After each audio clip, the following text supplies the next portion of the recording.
I graduated with zero student debt, which is, phenomenal. I put all my money in gear. Hmm. So maybe there's different debt on that. But since I had a lot of friends that did go to Chapman and did go to USC and all the big film schools since I lived out here, I just crashed their sets and I learned for free because they always, Yeah. films always need more people to help them.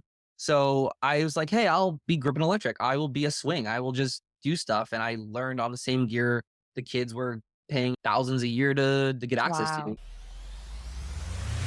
Hey y'all, I'm Lalita Gabriela Ballesteros, and this is Vocal Liberation, the world's best empowerment podcast.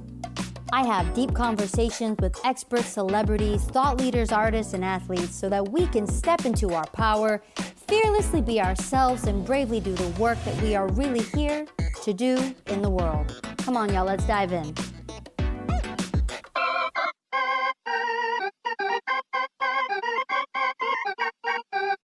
You are pouring into people on Threads. What inspires that generosity?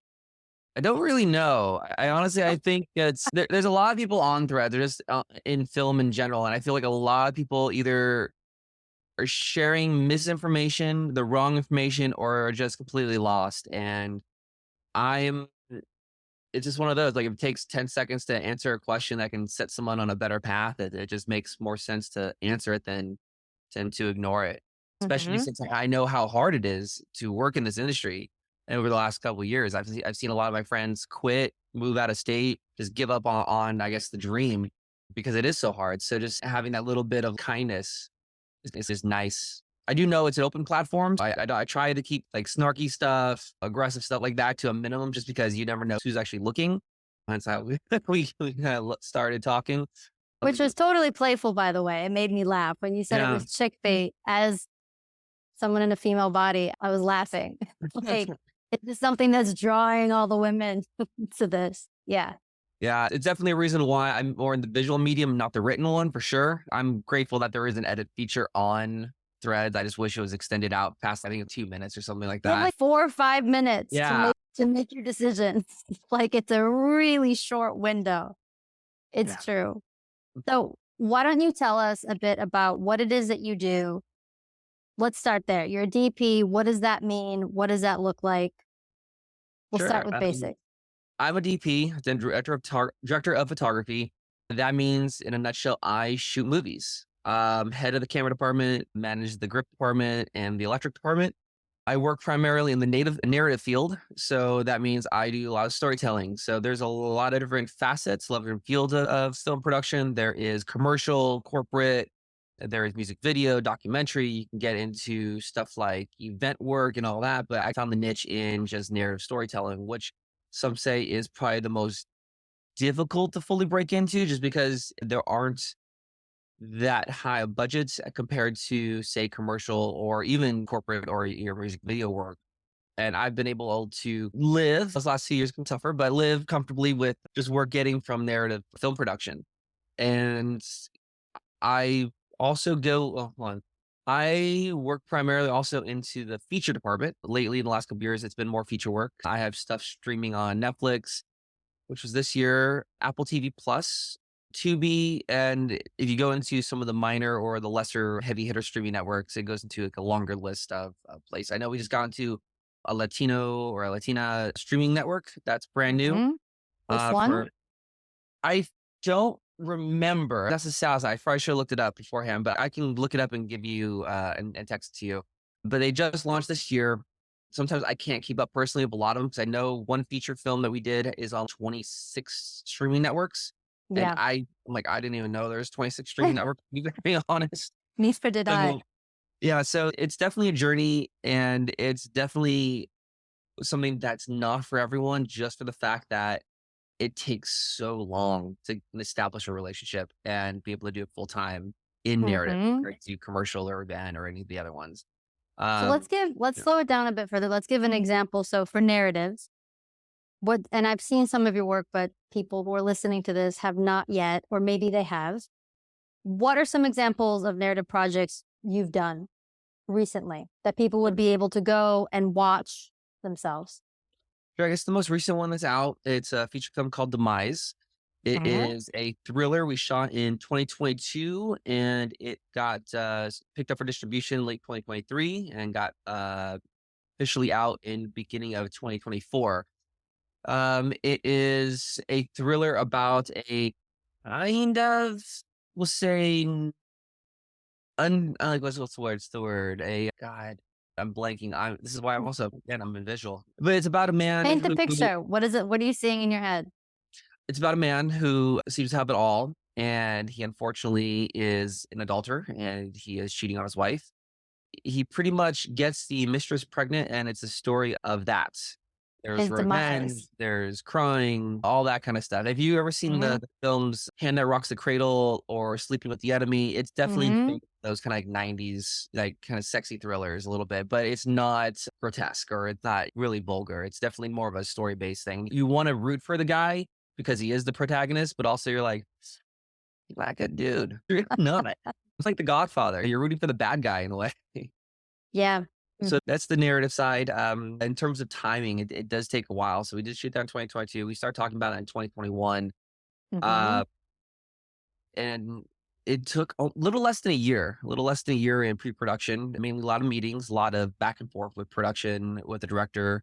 And the director and I, we've known each other for almost like 8, 9 years by this point. We Mm-hmm. actually met on a soap opera set uh, Really? years ago. Yeah, we Were were you doing a DP on the set? Or were no, you an actually, actor? I was one of the camera ops. It was Mm-hmm. an indie soap opera. It was like when like web series are really big. So it was Mm-hmm. like indie web series for soap opera. And it was a very small crew and everyone just bonded. And she was the script supervisor, I think, and one of the producers. And just hit it off. And how film is, you talk to people and they leave your life for a little bit and you can come back in. Social media has definitely helped. I'm gonna this post every once in a while, but when she started getting ready for her first feature, she reached out and we started talking and one thing led to another. And so, hey, here we go. Cam was rolling. It's been really fun. I know she joined Women in Media and the Alliance of Mm-hmm. Female Directors, I believe it's called. Yeah. So she's doing all those events now because of this film. And she sent me the script for the next project she wants to do. And hopefully she's looking for fundraising for that right now. When So you say that she's doing all the events for that, are you saying that she is participating in them as a member or that she is has some hand in the production side of those events?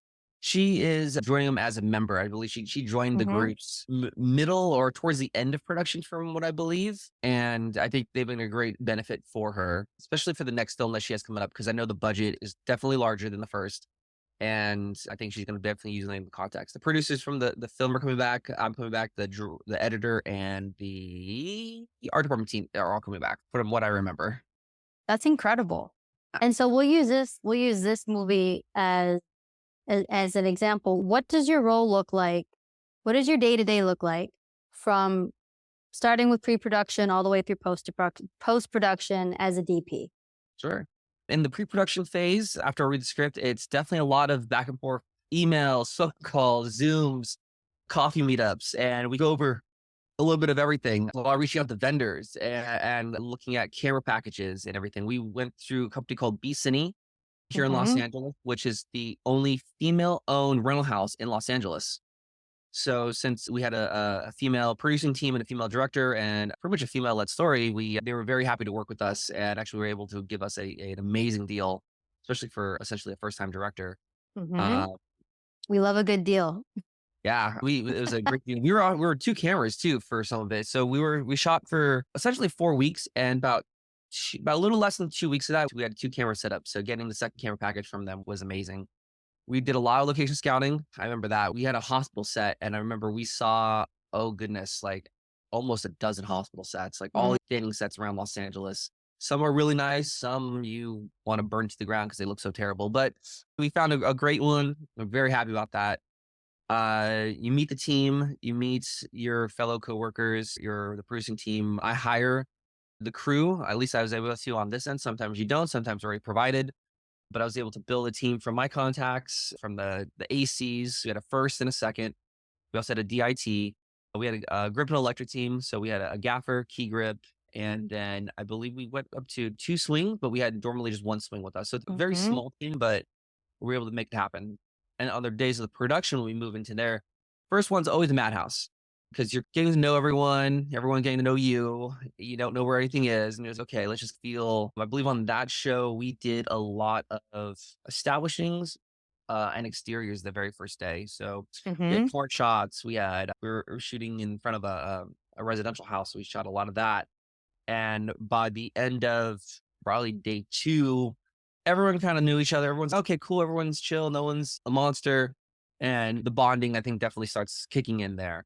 You were Um, feeling each other. So you're feeling each other out for a second day, getting a sense of personalities, yeah. temperaments. Is this person going to be a problem? Is this person going to be easy to work with? Oh, Type of, totally. yeah. Yeah, it's fascinating because unlike, we'll say like a 9 to 5 kind of job where you can leave your problems at work and go home and clear your head, we're working average of 12 hours a day for weeks on end. So you quickly become fast friends with the people you work with, and personality types can clash real quick if they don't. It's really funny because sometimes on film sets, you can become like best friends, like instant. Mm-hmm. And these people will get to know you faster than your actual best friends in real life, just because they get to see you all day. They see you Yep. stressed out. They see you happy. They see you hungry. They see you tired. So they see the gauntlet of emotions. Whereas if you were, say, in the real world, the 9 to 5 world, and they see your best friend for like lunch or dinner, it may take a lot longer to see all those facets of you. Like, wouldn't trade for the world. I don't know. I don't really know a world outside of it at this point anymore. And it reminds me of some of the places I've made the closest friends have been through traveling, have been through for performing. It's like these intense situations where you're creating something or you have a goal in mind. And exactly what you said, it's like time is almost compressed and it's so intense. And because there's a goal and because there are potentially high stakes involved, there's something about people, you're more vulnerable. There aren't as many masks. It's like something happens where there's an increased level of intimacy. And those have been some of my longest friends and relationships, or people that I've performed with, I've made things with, and that I've traveled with, hands down. So I completely agree. So it sounds like the problem that you're solving for is specifically if it's related to cameras, you're the guy. Anyone that is touching cameras or gear related to cameras, like that's your domain. Is that fair to say? That's fair to say. Also, lighting, I would say, is a big one. Designing the look of the show as well.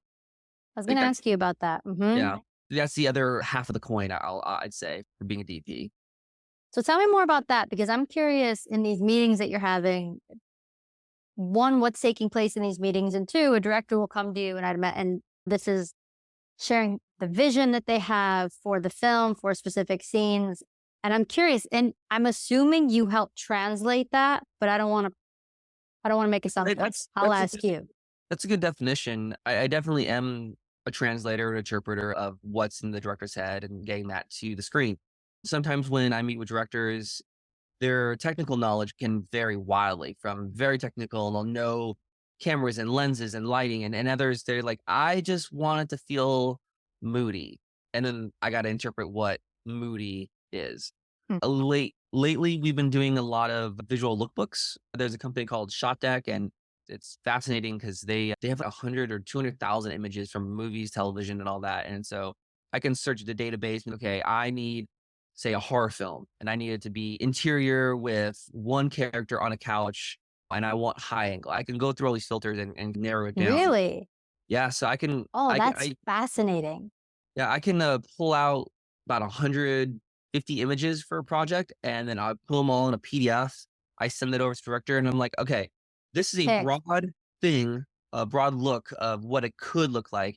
And I very specifically in email say, these are not all the sum of the parts equal the whole thing. So there are things that maybe just color that'll speak to you, or composition, or angle, or just Hmm. look, or maybe you don't understand why. Just circle it, or let's talk about it, and then they'll go through the whole thing, and they'll either make notes and whatnot, and then I go from the notes. I'm like, okay, you circled everything that's a wide angle.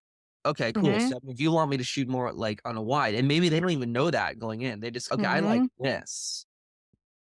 I'm actually working on a project right now with a director, and their knowledge of the technical is a little limited. But I discovered the images have been very helpful. It's a horror, and they want dark. So I'm like circling all these like dark, like how dark? What's the extreme? Where can you go? And it's almost a joke. It's almost like the Game of Thrones. It's too dark. So We're gonna Mm-hmm. we're gonna find a nice happy medium of it.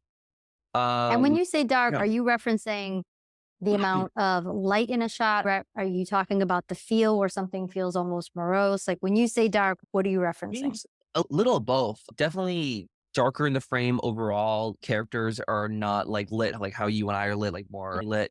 Sometimes it's very dim, very dramatic, or maybe like half the face is the only thing that's it's illuminated. I know that dark maybe is a little bit of a broad term, but it's definitely Mike Flanagan level. If you're familiar with his work, like all the stuff on Netflix, goodness, Haunting of Hill House, Mm-hmm. and all that kind of stuff. Follow the House of Usher, if you've ever seen that show. Those are like the new standards almost, at least for the streaming world. Mm-hmm. Yeah. I love that you're able. And what was the name of the website or the service you use to pull these images? It's called Shot Deck. It's incredible. So I did branding for 10, 11 plus years, and it's similar. It's understanding, it's translating a look. Like you like a certain something, you want to convey a certain emotion, a certain feeling, a certain story. How do we translate that in words, and how do we translate that in a visual sense? And creating a lookbook and being able to give them a deck and say, look through this. What is it that speaks to you? And cherry picking the different things to understand, okay, this is what they lean towards. And I would imagine too, people come to you with an idea of what they want. And I could imagine that your job is knowing where they want to get with the final product because of your technical knowledge, maybe redirecting them in a way that might be more successful. Is that accurate? Sometimes, yeah. Sometimes they have a very clear idea, and it's very easy to connect the dots. Others, it's I want I want a ghost to appear in this doorway, and like Hmm. okay, that's all. That's what I'm gonna go with. So you build around that. But I think everyone knows film is very flexible in the sense that it's also going to be dependent on location and blocking and all these other little factors. Things can change pretty quickly, especially when you get into location scouting. Oh, wait, with the ghost wanted to come over here, but the door in the room is over Hmm. here. We got to figure that out. So there's a lot of problem solving. But after a while, it becomes almost stuck in nature, and definitely translates into the real world too. Like when you're making decisions like at the store or for doing products around the home, you're like, okay, cool. I just need to do boom, and it can go a little easier. Hmm. So then for post production, what does your day to day look like? Post production is limited for me. Usually, when the footage is handed off to production, it's a thank you, and I check in every once in a while via text or an Hmm. email. Hey, how's it going? Any questions? Or that one shot that we were stressing out, did that work out? Like, how's it cutting in?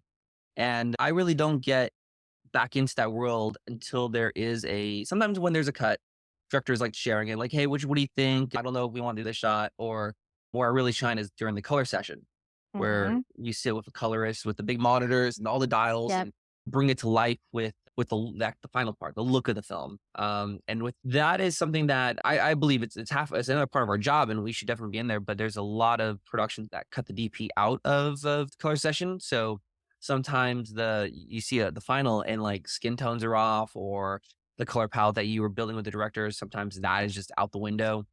Fortunately, this last feature, the colorist, me, and the director, we did like 5 days of color together. So we did the whole feature. I think I saw that thing like probably, I don't even know, like over a dozen times during that Oh, week. wow. But it's really amazing on what the power of the color suite can do. If say, I Hmm. know in this image that you're looking at right here on the screen, this area right here is very light, but we can just darken this side right here to match Hmm. right here. So it makes the frame more even because your eye right now, my eye at least, is going right here.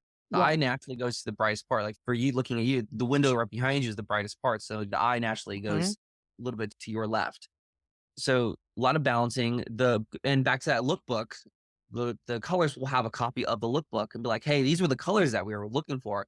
So they'll Hmm. look and they can literally take an eyedropper and pick a Yeah. color and then put that over on like on the blues or on the reds or what have you to get that shade. After that, after the color and everyone's happy and they go home, that's also another it's it for me until the premiere. Really, because That's it for me until I show up to see it. Yep. yeah, pretty much because there's so many other there's audio, there's Yeah. graphics. I will say this, if there is like visual effects like graphics, CGI or anything like that, that's another area where I get to poke my head in sometimes to see and give feedback. I know we had some digital fire on this last film where we set a building on fire Hmm. and It's going back and forth with the director and the effects house. Okay, let's fire here. Let's add this. Okay, this looks a little fake. Let's do this. And then I take a step back and then they do the finishing and then the final screening. Yeah, it's always a little different. Sometimes it's like that. Sometimes it's different. Sometimes it's more involved. It's definitely a roll the dice sometimes on who you're going to get and how production's going to be treating you and post production process for sure. Mm-hmm. Yeah. And I'm curious, what would you say are three strengths that are required for someone to be a solid DP? Like Ooh. to be a really good DP. The first one is don't be an a-hole.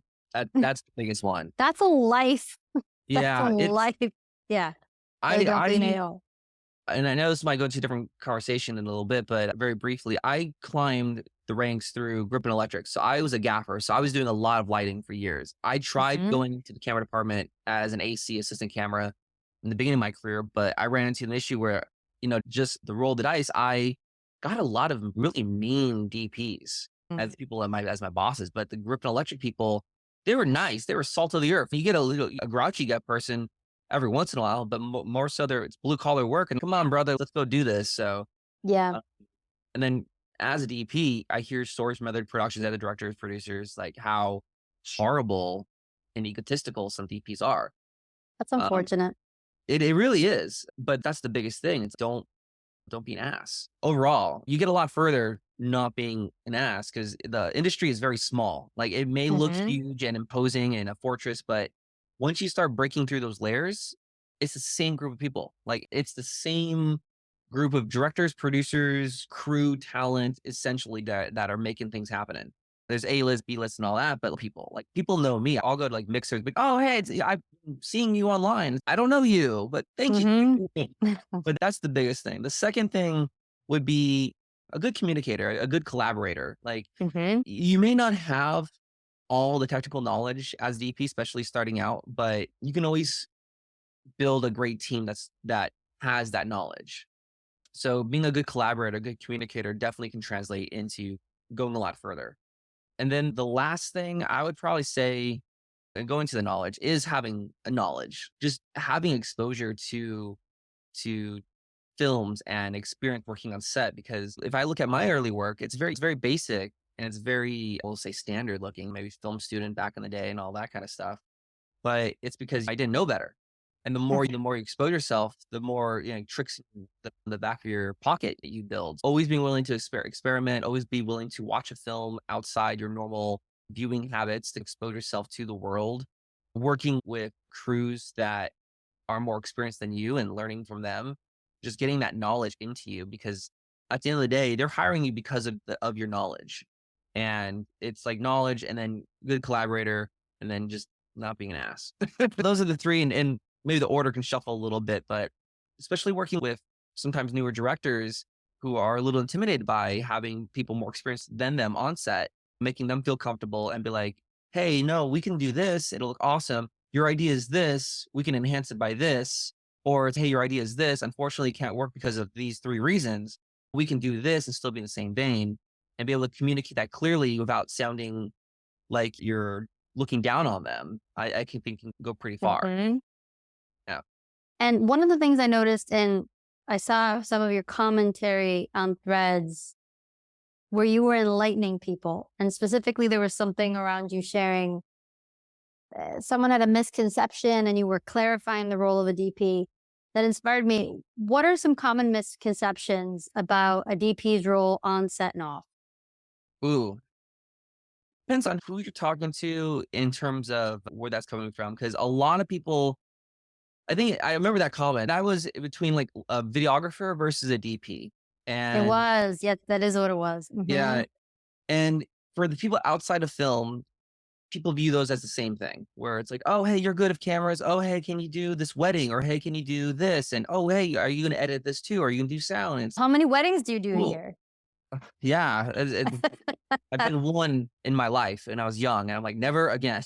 But it's, I guess the question was, what like is a DP or what's the trend? No, what are common misconceptions about a But, DP's role on and off set? yeah, is that we were a do it all? Can you do sound? I think that's a big one. It's like even sometimes on narrative. because productions don't have the budgets, especially if it's like very beginning. And if you talk to a director or a production that's never really been on set, they're like, "Oh, hey, do you have sound?" I'm like, no, that's not my job. My last DP did sounds. Like, your last DP was stepping into a role that is not theirs. It's if I jumped in front of the camera, became an actor in the middle of it. That's not who we are. Videographers do. They do sound because they do one man band event work kind of stuff, and that's totally Mhm. cool, totally fine, 100%. But when you go on narrative, those roles get delegated out. I think that's the biggest one. Another one is DP has to own a camera. I think that's another big one. You see it a Mm. lot in the lower budget tiers. You see it a lot on threads. What camera to buy? What do I do this? Oh, I need a cinema camera done. You Is that how you read the comment? Is that the some voice? Is that the voice that's playing in your head? sometimes, honestly, because you don't stereotype, but like after a while, reading the same. Oh, hey, do I buy the Black Magic or the FX whatever it for the billionth time? You're just like, okay, you know where they're coming from and what their background or skill set is. Because I'm at a place right now where we're renting. We rent everything because like for the last feature, the whole budget, I believe, I'm not the budget, but the value of the cameras was $250,000. Yeah. I'm not gonna spend $250,000 on the camera, especially when you can rent for really cheap. Being in a large market, you can rent these things for pennies on the dollar, essentially, sometimes. But the What would big a thing. camera like that cost? Let's say like a day rate, or or is there a minimum amount of time you have to rent it for? So it's by days, and then weekends are considered one day. So Saturday and Sunday is actually one day because rental houses are not open on Sundays. So you get Mm. the essentially for free. So if you're a really low budget production, weekends are your hero. The You're weekend shooting warrior. on the weekend. Yeah, you're Yeah, shooting. you'll make the order on Monday Mhm. or whenever you make it. And then on Friday, your ACs, your first and your second, ideally both, go into the rental house and they build the whole camera from all the cases. They make sure everything works, they test the Mm. lenses, they roll test footage, just to make sure the cars are running, no corruption. Then they break the whole thing down, they put it in back to boxes. Ideally, production then comes later in the afternoon before the rental office closes. They pick it all up, put it in the truck. Saturday roll, we shoot. Sunday we roll. Sunday production drops it off. In Mhm. terms of a day rate, it ranges wildly. I know for here in Los Angeles, a red camera, for example, you can rent them for maybe like $100 all the way up to Really? $1,000 a day. It depends on what it's built with and what comes with it. Same thing for an Alexa. Alexa could be like 350 and it can go up to a couple grand per day depending on how it's kitted out. Mm. Usually the rental houses, when you develop a good relationship with a rental house, they'll give you discounts, they'll cut you some slack, or you just tell them, "Hey, I got X amount for a budget. What What can I can do? you do?" Yeah, and Yeah. then like they can go in their cobwebs of the back room, be like, "Okay, we have." Of this. Yeah, and it Yes. all works. It may not be the latest and greatest, but you definitely will get the job done. But going back, yeah, the biggest one, probably the camera. Owning the camera is definitely the one. Owning the lights, any gear actually. But you said Definitely. you rent everything. So is this We saying that early DPs are purchasing all their equipment? yeah. Yeah, because some different,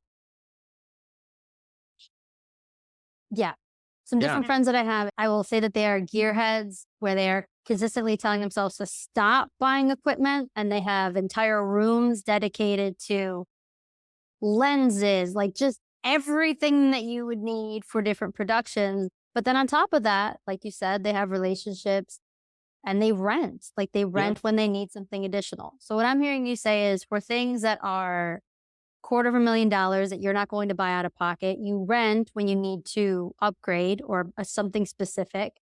But otherwise, you yourself have gear, have cameras, have lenses that you can turn to use. Sometimes, yeah. And I'm gonna sound like a hypocrite. I do own a camera. I do own lighting. I acquired it when I was younger, when I was first starting out. I guess it's my personal journey, my personal experience that's talking. Like, you don't buy these things. I Mhm. bought a camera and God, I made my money back on it, but I can't even sell that camera if I wanted to now. So because it's worth Mm. nothing. It's become my ultra low budget camera. Hey, we have a potato. No, you have this camera. Like it'll work. Mhm.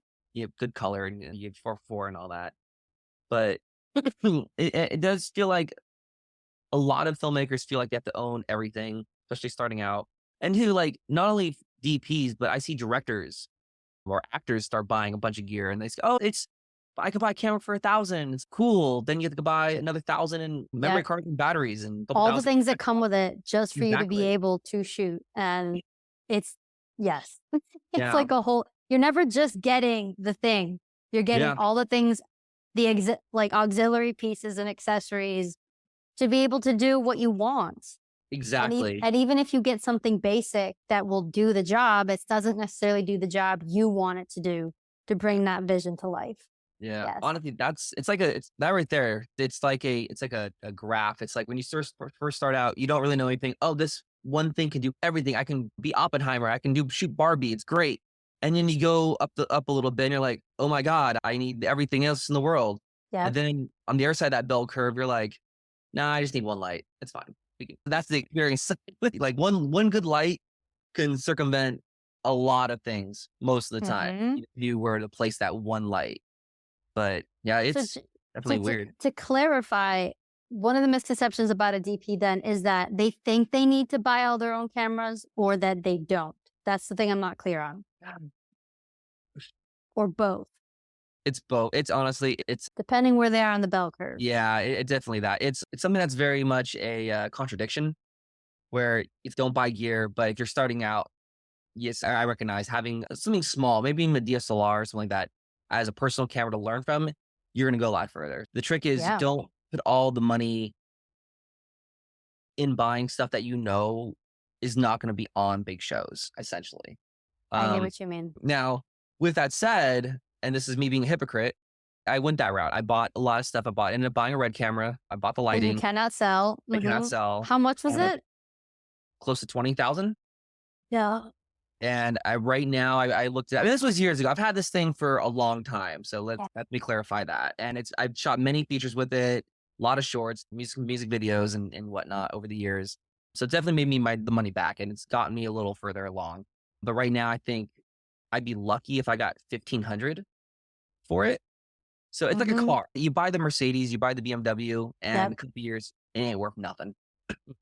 And two, can't you? I would imagine that you can build in. You're building that into your budget. You're building that into what you're being paid Oh, for. totally. Yeah. So you're not like with rentals. You're building that into your fee, like Totally. your And rate. you do that. You have a labor fee and then you have a gear fee. And that's also something that newer filmmakers, they don't do. It's, oh, hey, get me and I'm $500 and I come with everything. It's, Yeah. it could be $5 in labor and the camera's another 400 and the lighting Yeah. is another 400. So it definitely does help, but it definitely is something that you gotta be willing to make that investment if you want to go that path. The path I went on that actually was more lucrative than the camera was lighting, because the Hmm. camera can change and different cameras are better for different needs, but stands are stands.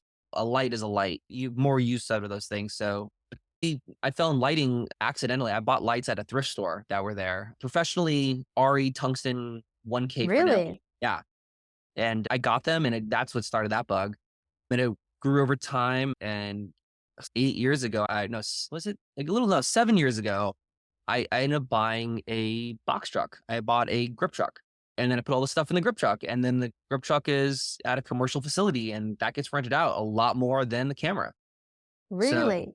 Wait, so you own this, I own this. you are renting it and you're letting people rent it. So you have residual income, basically. You've created an asset that people are renting, and without you having to do anything, you're being I do. People outside of me don't really rent it just because I'm a little okay. nervous about it. I've had some like close friends. If you're a close friend of mine, they're like, "Hey, can I rent the truck?"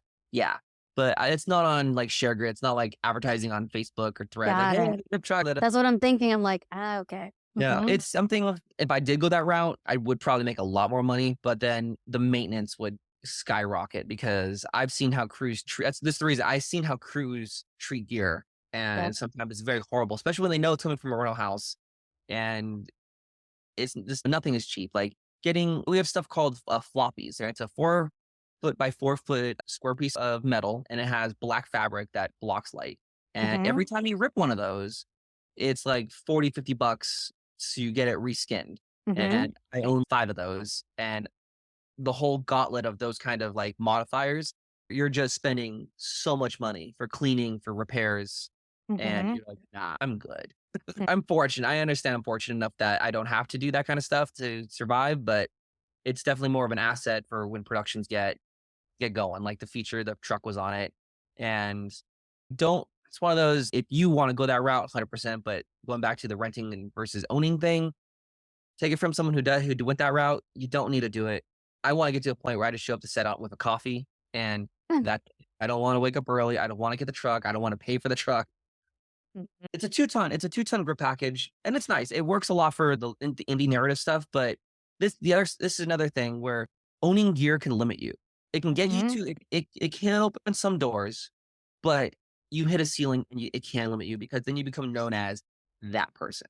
So if you Mm. put all your money in a low tier camera, you can be known as, oh, hey, just grab Justin. He has the Komodo, or hey, he has the FX6, and that's what the jobs you'll get. Like you get Mhm. associated with those jobs. So if you are a Sony FX6 person, you're gonna get Sony FX6 jobs. If you shoot on an Alexa, you get Alexa jobs. And if you have a 2-ton indie grip truck, you get into the indie world. But going into that metaphor of Barbie and Oppenheimer, they're going to Cineles. They're getting 5 tons, 10 tons, multiple. Mhm. So you're associated with the gear that you have You do, you are. because that's what you become, quote unquote, the master of.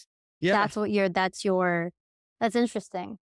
yeah. It's something that you don't, and this is the hidden danger when you buy gear. You don't realize that when you buy gear, you think, oh my god, this gear is gonna open all these doors, and honestly, sometimes it does. But you get into productions that also don't know; they just know name brands because you don't have that experience. So you can buy a race car, you can buy a nice knife from Williams Sonoma, but you're not a race car driver, you're not a professional chef. But you might get access to some different productions because you have access to the gear, but there are also going to be productions that know, hey, this guy doesn't have all the experience in the world, so we can get him for a cheaper rate Mhm. because he has that camera or he has that piece of gear. That's that reason why I don't, when I go to meetings, I don't tell people I have gear. Like gear never gets really brought up until the end of the meeting, or not even until the following or the second or third meeting, Mhm. because I want to make sure they're hiring me for my talent and not because I have gear. My Instagram, if you, I don't know if you spied on that, like you go back in time, it's all gear. It's all BTS setups and everything. And Mhm. if you look Hmm. at the stuff that's on the top now that I've been posting this last year, it switched to finished screen grabs and video clips of finished Yep. product. Is you post gear, and this is you post gear, you show, you share, and you're helpful and all that. But then that puts you on a path to becoming an influencer, because then gear companies reach out to you, and a few have, It's and I've true. worked a few and amazing people. I would not trade it for the world, but then you realize you will get in that market, and I rather work for A24 than flaunting a camera from Canon or Sony or whoever. Mhm. Great That's stuff, but interesting. So you go yeah. from being basically like a celloist to the conductor, like people having their individual instruments. So if you have a specific type of camera and you're known for that, let's go to this person because they have this specific gear. And you don't even bring up the instruments, so to speak. You're just there because you are, I'm using a metaphor, but the conductor of it all for that specific. You are going to, and you can get what you need. This is Exactly. how I'm hearing it. That's a good That's metaphor. fascinating. Yeah, I generally use the cooking one because Hmm. everyone cooks, but not everyone's a chef, kind of a deal. But yeah, the conductor one's good. I'm learning more of the music scene. I have some friends that are composers and they're teaching me. Composing's amazing. Yeah, they're Music, teaching me more of the post. it can change. Like you can take a scene and depending what music you pair with it, you can completely change the tone, the feel, just like it. Yeah. I've been intentionally speaking to more composers just because like on the writing side, like I'm confident in writing and singing, but when it comes to composing, that's incredible. Yeah. We're at 45. Do you have 10 additional minutes? Because if you do, to know a bit about how it is that you shared a bit about your journey into becoming a DP, some of your own story and aspirations for the future as well as where people can find you. So if you have 10 extra minutes, okay. Yeah, Do I'm good for a little bit. Yeah. Because it still is. It's coming to 8 a.m. where you are. Yeah, it's still early. Store's not even open yet on the West Coast right now. So I'm good. Don't worry about that. So you had mentioned a bit about when you first let's start from scratch. What initially interested you in film? Like, why I do this? I thought wanted to be an actor when I was a kid. And by kid, probably middle school. It's like when I was young. Mm-hmm. So my mom and dad were pretty supportive, and they took me to some of those open casting calls around LA, and I And so quickly you grew realized, up in LA. I grew up in LA. I'm a LA native. I'm a weirdo. Most people are transplants in film out here. I grew up and popped around all You're Southern an California. O. Yeah. But growing up here, you're exposed to it your entire life. You're like, oh my goodness, this is great. Universal Studios as a kid would go on that little tram tour. And you're like, Yeah. this is I've amazing. seen it on TV. I've seen Yeah. it like when they're in the little, yeah. Yeah. Mhm. And when you're young and I'm like, okay, cool, I want to be an actor. Just casting calls, realized quickly, no, hard stop on that. I got too shy and I was like a meerkat, like just froze. But then I realized I had a lot more fun behind the camera because I think my dad had it was a Sony High 8 camera. This is the mid 90s we're talking right now. So High 8. And I made little stop motion movies. I made little shorts. I had action figures. So I did little scenes and I had a lot of fun with the camera. And it played dormant for a little bit until high school when my high school had a broadcasted journalism class. So I took Mhm. that. Uh, by the time I was done, I was the director of the program, or the student director, I should say. We were broadcast also on public access once a week. It was kind of fun. No one watched it, but we were very But you lucky. still did it. We And the still did fact that it. you did that and even created that muscle memory at such a young age. Yeah. Yeah. But I didn't really know what role until college when I realized then, okay, going back to the acting thing, like I don't even want to talk to the actors. I want to talk to them here. Like I like because It's a different vibe. It's it's a different absolutely a vibe. different vibe. I'm much more comfortable talking to actors now after all the experience. And my girlfriend, she's also an actor. So getting Mhm. exposed to that world, that's a lot different. I learned a lot. They get screwed over a lot. It's funny that But you didn't want to talk to the actors and now you're dating one. I know it's the world came full circle on that one. I got into camera or I got into, oh, okay, I love shooting. I want to be a DP, or I didn't even really know. It's like, I wanted to, it's something with camera and lighting. I got into Super 8, started shooting stuff on like Mhm. great films. And that was around the time I got those 1Ks. I got the 1Ks in college because they were at a thrift store for $65 each, which was unheard Wow. of even back then. And then started hustling on Craigslist when Craigslist was king, and did a lot of low budget stuff, met a lot of friends. The place I'm living in currently is actually because of meeting people from Craigslist on production. Like, boom. I feel like Craigslist has died. Like it's not what Yeah. it, like even with just finding a place to live, Craigslist used to be a viable place. And maybe you still can, but now I feel like people look at Facebook Marketplace, Oh, yeah. at least in New York. And Yeah. that was intentional. I feel like Zuckerberg was like, you know what? Let's go after Craigslist. They haven't Let's had fuck too good for Craigslist. too Yeah. long. And then let's see, graduated in 2010. Technically, though, there's a caveat to that. Technically, I am a film school dropout. I was going to a community school, 2009, and I got into Chapman University, which is a big film school here on the West Coast. I think the directors from the Stranger Things went there. I think that's one of the Oh, big names. But they never told me I was enrolled. And then I got a letter in the mail one day, a little normal, looked like a bill almost, that said, "Hey, class starts in a week. Where are you?" And I'm like, "What?" I go down wow. there and I talked to the administration. They didn't give a crap. Like you can just tell. And oh, sorry, here, sign this up. And all the classes were impacted. So I got into a sound class and a directing for actors class. I'm like, cool, this is great. I did one of the classes. I realized this sucks.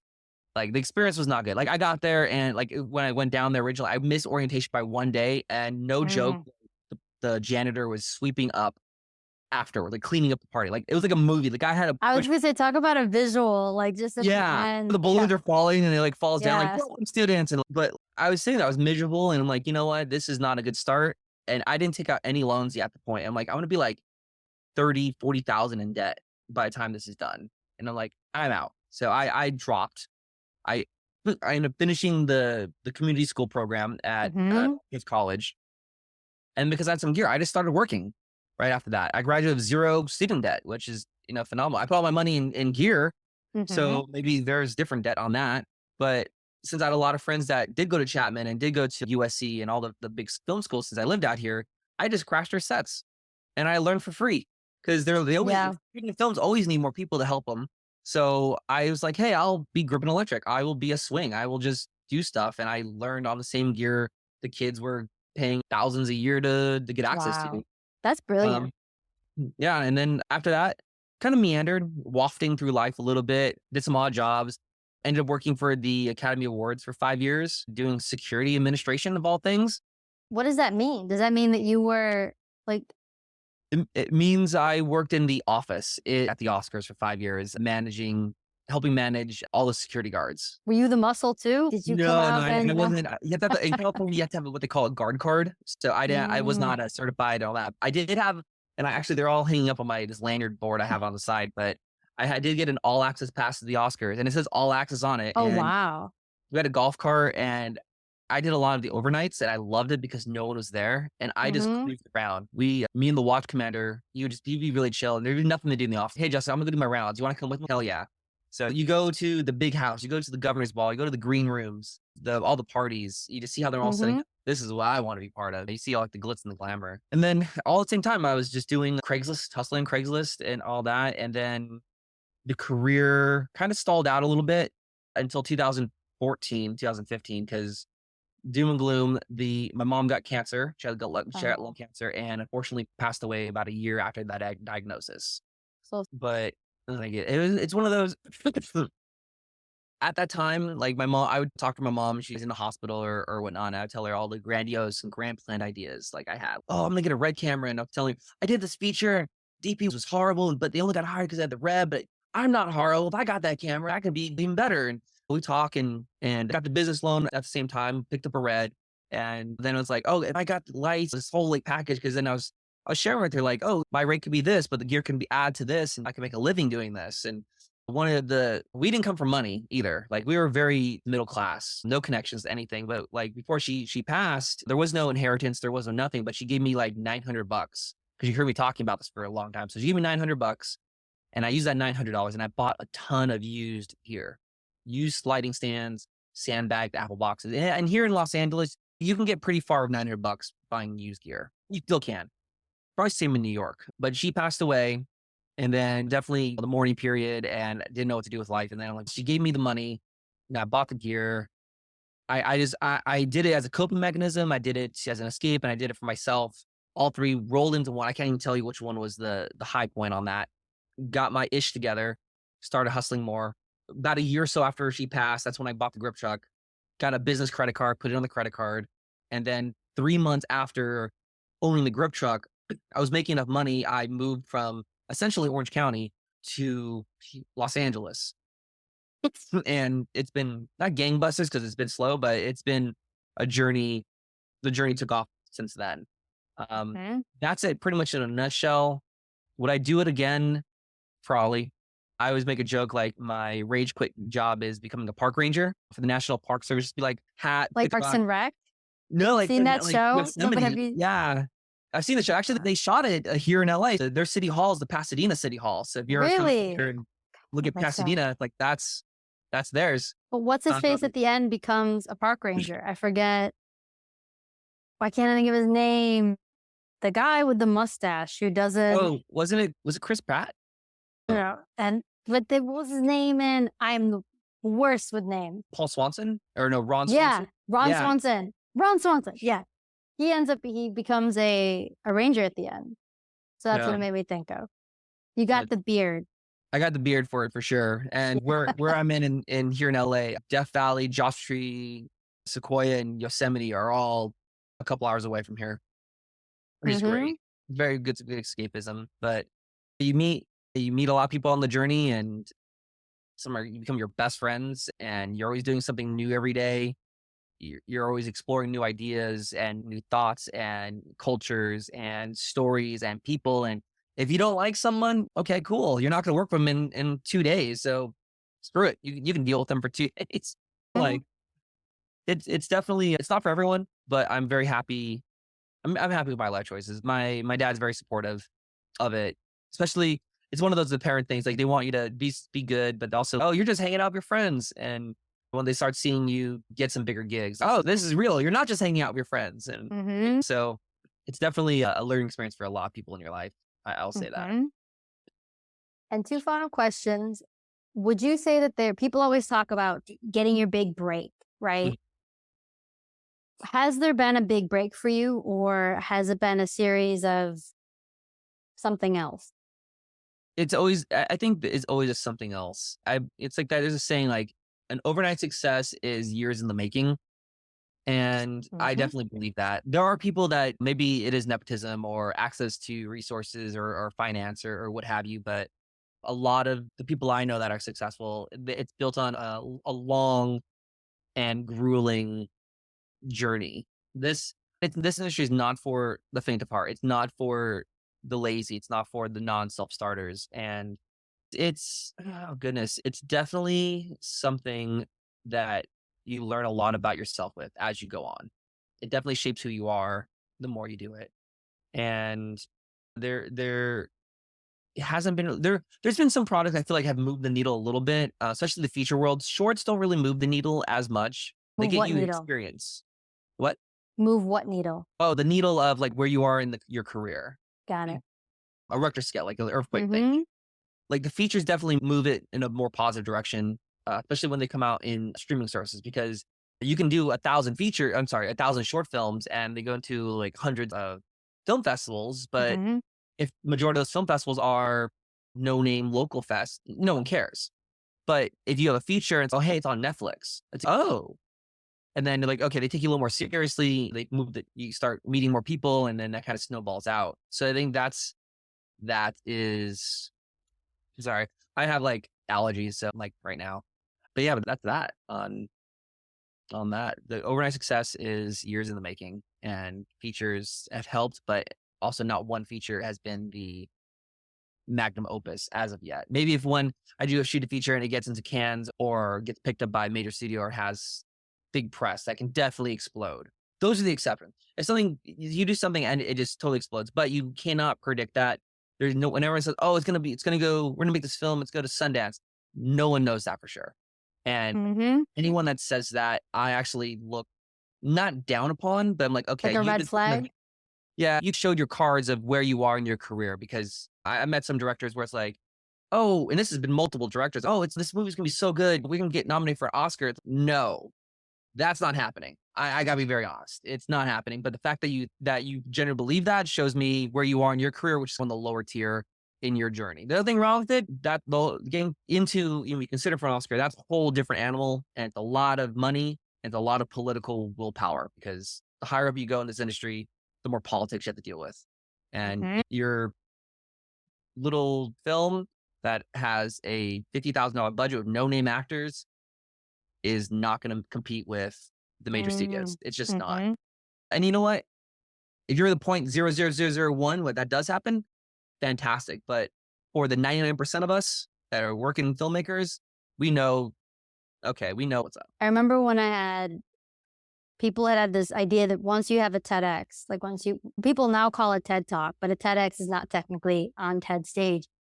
But when you have a TEDx, it was this idea that once you do that, and if you have multiple of them, like your life is somehow drastically changes.